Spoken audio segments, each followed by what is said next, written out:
狂风暴击盲僧毁了兄弟们手，一发 A 直接秒。这是狂风盲僧，只是螳螂飞上来，你只有一丝血了。螳螂落地必死无疑，怎么才能反杀呢？先直接一发暴击把螳螂秒了，现在只剩一滴血了，手上还有狂风之力，使用那一招吧 ！QW 狂风击超远距离踢他一脚，落地一发 A 直接瞬秒。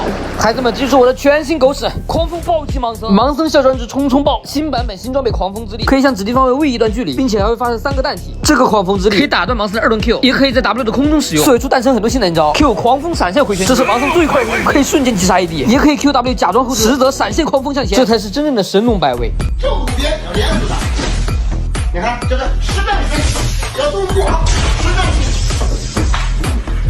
前期盲僧你知道的呀 ，Q 中2段 Q 直接跟过去，一发 AE 闪现拉开了，等 Q 技能 CD 直接 Q 狂风闪现，这一套直接控死。只要敌方出现在我们视野，即可 W 狂风起手击杀阿 Q， 在空中伤害就1大满，不仅可以用来进攻，还可以防守。新闪现躲开杰斯 Q 技能，回头 Q 加狂风，让杰斯 A 不到你。3个人连成一条线的就是现在，一发技能踢飞3个，一发 AE 直接收割。遇见追击我们还可以使用狂风回旋踢，没有任何后摇，连招奇快无比。无双，万军举手。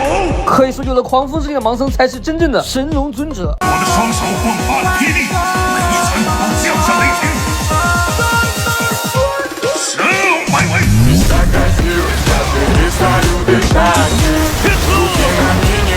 Чтобы не мешать эти облака, фиолетовая магия цвета.